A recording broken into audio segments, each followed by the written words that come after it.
नमस्कार दोस्तों, मैं नवरत्न प्रजापति एक बार फिर से अपने YouTube channel success coaching classes में आपका स्वागत करता हूं। आज मैं अपना जो कक्षा 10 की पाठ्य पुस्तक भूगोल का जो पहला पाठ था वो अपने चल रहा था। उसके हम 3 भाग पढ़ चुके हैं, जिसके अंदर हमने ये देखे थे संसाधन किसे कहते हैं। उसके बाद हमने संसाधन के प्रकार देखे थे, जिसमें प्राकृतिक और मानवीय संसाधन आते थे। उसके बाद में हमने क्या है कि संसाधनों का वर्गीकरण कर रखा था, जिसके अंदर हमने ये देखा था कि समाप्यता के आधार पर कितने प्रकार के होते हैं, स्वामित्व के आधार पर हमने देखे थे कितने प्रकार के होते हैं, उत्पत्ति के आधार पर हमने देखे थे कितने प्रकार के संसाधन होते हैं।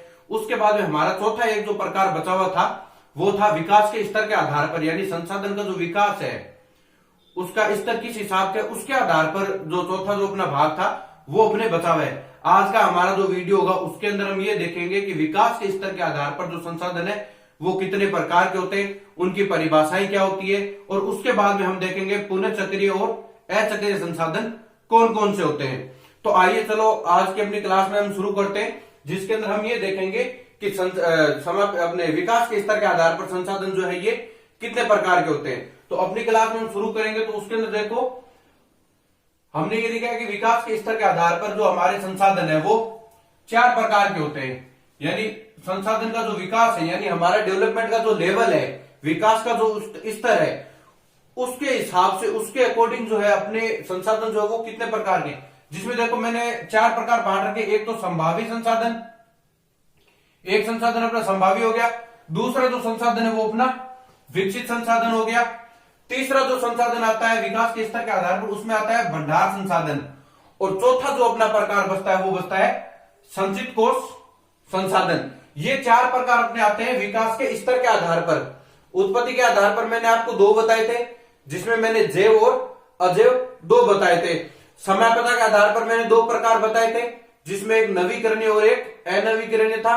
और उसके बाद में स्वामित्व के आधार पर मैंने आपको 4 प्रकार बताए थे, जिसके अंदर व्यक्तिगत था, सामुदायिक, राष्ट्रीय और अंतरराष्ट्रीय। वो 3 प्रकार हो गए। 3 प्रकार के बाद मैं आपको चौथा बता रहा हूं, जिसके अंदर है विकास के स्तर के आधार पर। और इसके आधार पर जो संसाधन है वो 4 प्रकार के होते हैं, संभावी, विकसित, भंडार और संचित कोष। अब इसके अंदर सबसे पहला जो अपने संसाधन पढ़ना है वो अपने को पढ़ना है संभावी संसाधन। यानी संभावी संसाधन कौन सा होता है। अब देखो मैंने यहां परिभाषा लिख रखी है संभावी संसाधन की, कि संभावी संसाधन किसे कहते हैं। किसी प्रदेश विशेष में वे समस्त विद्यमान संसाधन जिनका अब तक उपयोग नहीं किया गया है वे संभावी संसाधन कहलाते हैं। यानी वे संसाधन जो क्या है कि किसी भी प्रदेश में, किसी भी राज्य के अंदर हो सकते हैं, किसी भी देश के अंदर हो सकते हैं, वहां पर समस्त विद्यमान यानी वहां पर पाए जाने वाले सभी संसाधन जिनका अब तक क्या है कि उपयोग नहीं किया गया, यानी वो संसाधन जो क्या है किसी न किसी राज्य के अंदर है या फिर किसी न किसी देश के अंदर स्थित है, लेकिन उनका उपयोग जो है वो हमने क्या है कि आज तक प्रेजेंट टाइम तक हमने उनका उपयोग नहीं किया है, वो अपने संभावी संसाधन कहलाते हैं। जैसे अगर उदाहरण के तौर पर अगर हम देखते तो उदाहरण के तौर पर जैसे अपना पश्चिमी भारत हो गया। पश्चिमी भारत में आप राजस्थान ले सकते हो, राजस्थान के अलावा देखो गुजरात ले सकते हो। तो राजस्थान और गुजरात का क्षेत्र ऐसा है जहां पर क्या है कि अपने ये पवन ऊर्जा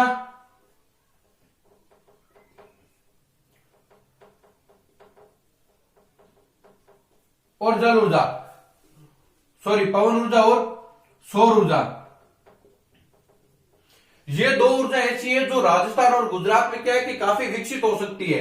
ये दोनों ऊर्जा अपने पास में है, लेकिन तकनीक की अपने पास तकनीक इतनी नहीं है, टेक्निक इतनी नहीं है, जिसकी वजह से इसका आज तक हमने उपयोग किया है। यानी संभव नहीं है कि हम इनका उपयोग कर सकते हैं। हमारे पास उन्नत तकनीक नहीं है, टेक्निक जो है वो बेस्ट टेक्निक नहीं है, जिस वजह से क्या है कि ये दोनों हमारे यहां मौजूद होते हुए भी हमने क्या है कि आज तक इनका उपयोग नहीं किया गया है। यानी संभावित संसाधन कौन से होंगे जो क्या है किसी न किसी प्रदेश के अंदर विद्यमान है, यानी वहां पर पाए जाते हैं, लेकिन इनका हमने अभी तक उपयोग नहीं किया गया है, वो कौन से होंगे, संभावित संसाधन होंगे।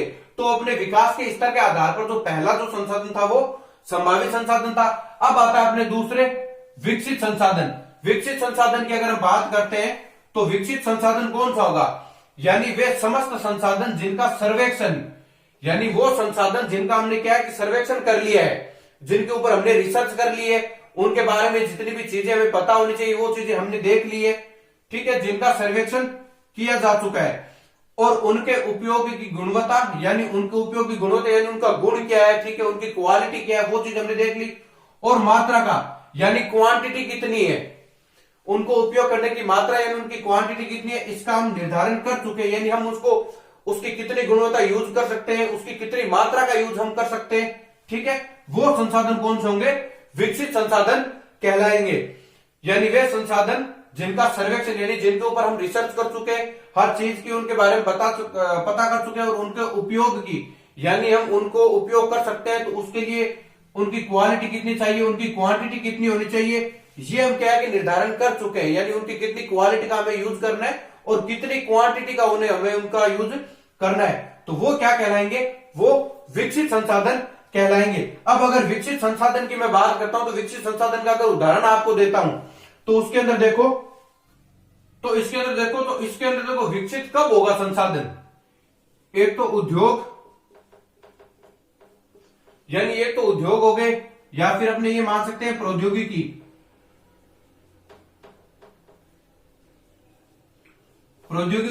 या फिर उनकी संभाव्यता के आधार पर, यानी प्रौद्योगिकी का जो स्तर है वो किस हिसाब से है, संभाव्यता का जो स्तर है यानी संभव कितना है उसका विकसित होना, इसके आधार पर हम क्या कर सकते हैं कि विकसित संसाधन का उपयोग कर सकते हैं। तो ये हमने इसके अंदर विकास के स्तर के आधार पर हमने दो संसाधन देखे, एक संभावी और एक विकसित। अब हमने तो दो संसाधन है, एक भंडार और एक संचित कोष, ये दो अपने को बोर्ड पढ़ ले। अब अगर आगे हम देखते हैं,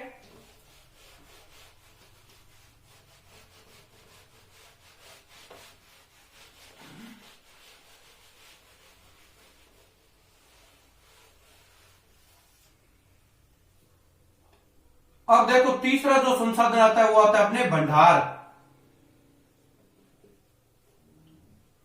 यानी भंडार संसाधन कौन सा होता है वो देखते हैं।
तो अब देखो अपने जो इसके अंदर संभावी और विकसित हमने देख लिया था। अब अपने जो तीसरा आता है वो भंडार और चौथा आएगा अपने संचित कोष। अगर भंडार वाले संसाधन की हम बात करते हैं, यानी भंडार संसाधन कौन से होते हैं, तो देखो हमारे पर्यावरण में उपलब्ध वे सभी पदार्थ जो मानवीय आवश्यकताओं की पूर्ति कर सकते हैं, यानी हमारी पर्यावरण में उपलब्ध वो सारे पदार्थ जो क्या कर सकते हैं, हमारी यानी मानव की आवश्यकताओं को पूरा कर सकते हैं, परंतु लेकिन उपयुक्त प्रौद्योगिकी के अभाव में हमारी पहुंच से बाहर है, यानी हमारे पास वो तकनीक नहीं है, ठीक है, जिस वजह से वो क्या है कि सारे सारे हमारी पहुंच से बाहर है। वो सारे किसमें कहलाते हैं, वो भंडार संसाधन के अंदर कहलाते हैं। यानी हमारे पर्यावरण में उपलब्ध हुए सभी पदार्थ जो मानवीय आवश्यकताओं की पूर्ति कर सकते हैं, परंतु उपयुक्त प्रौद्योगिकी, यानी हमारे पास टेक्निक नहीं है, हमारे पास इतने उद्योग नहीं है, प्रौद्योगिकी का हमारे अभाव है, तो वो इस वजह से वो क्या है, वो हमारी पहुंच से बाहर है। तो वो कौन से संसाधन कहलाते हैं, वो अपने भंडार संसाधन कहलाते हैं। अब भंडार संसाधन के अंदर देखो हम जैसे उदाहरण के लिए जैसे इसके अंदर बात करते हैं तो जल जो है, ठीक है, जल दो गैसों से मिलकर बनता है, जिसके अंदर देखो एक तो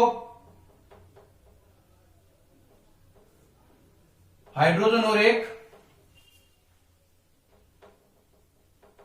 हाइड्रोजन और ऑक्सीजन का यौगिक है। अब हाइड्रोजन जो है ये ऊर्जा का मुख्य स्रोत है।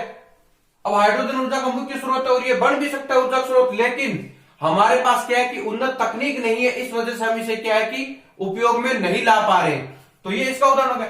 अब अगला जो चौथा इसके अंदर आता है विकास के स्तर के आधार पर, वो आता है संचित कोष। संचित कोष को हम क्या है कि भंडार का ही एक हिस्सा मानते हैं। तो भंडार का वह हिस्सा जिसे तकनीकी ज्ञान की सहायता से उपयोग में लाया जा सकता है, लेकिन जिसका प्रयोग अभी तक आरंभ नहीं किया गया, संचित कोष संसाधन कहलाते। यानी संचित कोष वाले जो संसाधन है वो भंडार का ही एक हिस्सा है, यानी भंडार का वह हिस्सा जिसे क्या कर सकते हैं हम टेक्नोलॉजी की मदद से क्या कर सकते हैं, उपयोग के अंदर ला सकते हैं, यानी टेक्नोलॉजी की हेल्प लेके हम क्या कर सकते हैं, उसे यूज कर सकते हैं। लेकिन क्या है कि इसका उपयोग जो है ये अभी तक हमने शुरू नहीं किया है, ठीक है। तो ये किसमें कहलाएंगे, ये संचित कोष के अंदर कहलाएंगे। तो हमने जो इनका वर्गीकरण किया था संसाधनों का, जैसे उत्पत्ति के आधार पर, समाप्यता के आधार पर, स्वामित्व के आधार पर और एक विकास के स्तर के आधार पर, तो ये चार प्रकार तो हमारे क्या है कि कंप्लीट हो चुके हैं। अब अगला जो अपने आएगा वो आएगा देखो अचक्रीय और एक चक्रीय संसाधन। ये दो प्रकार के संसाधन जो है वो क्या होते हैं और कौन कौन से होते हैं, इसके अंदर कौन कौन से इनके उदाहरण आएंगे वो अपने को आगे देखना है।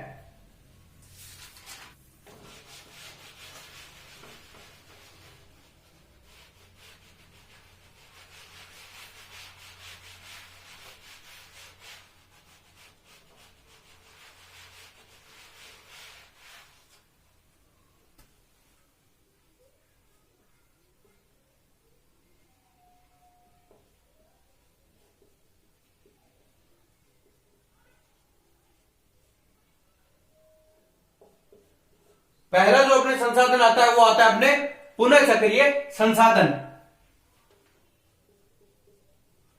देखो ऐसे संसाधन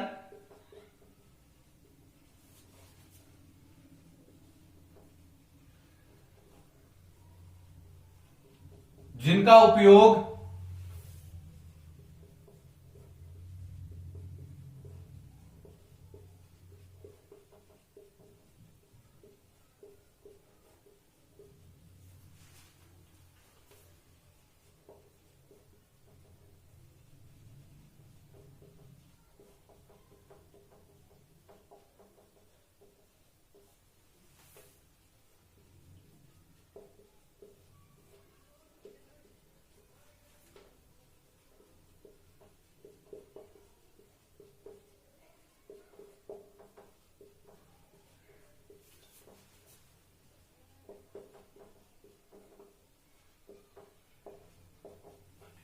यानी देखो अब मैंने पुनः चक्रीय बोला था कि पुनः चक्रीय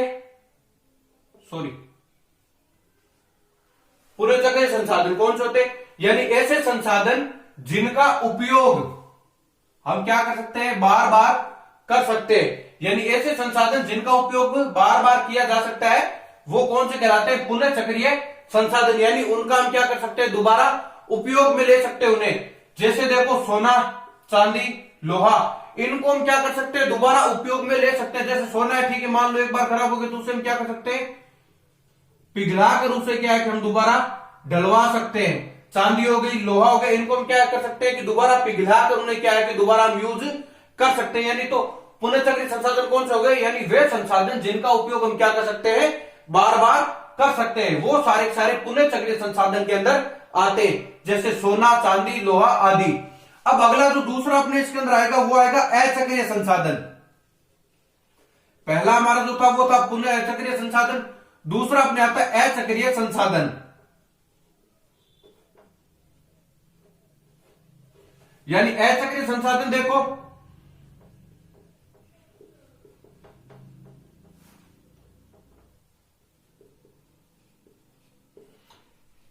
ऐसे संसाधन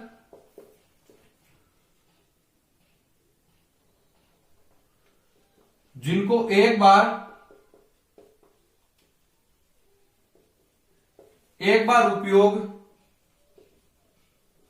उपयोग में लेने के बाद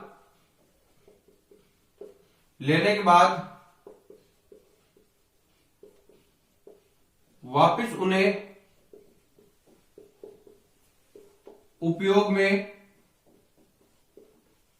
नहीं ले सकते हैं, नहीं ले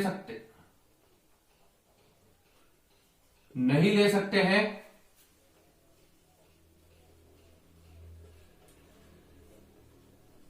अचक्रिय संसाधन कहलाते हैं।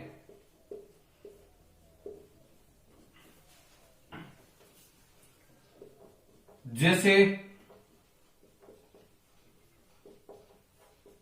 कोयला,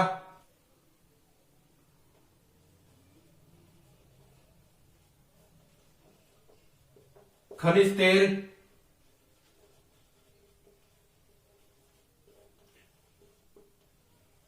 जीवाश्म ईंधन,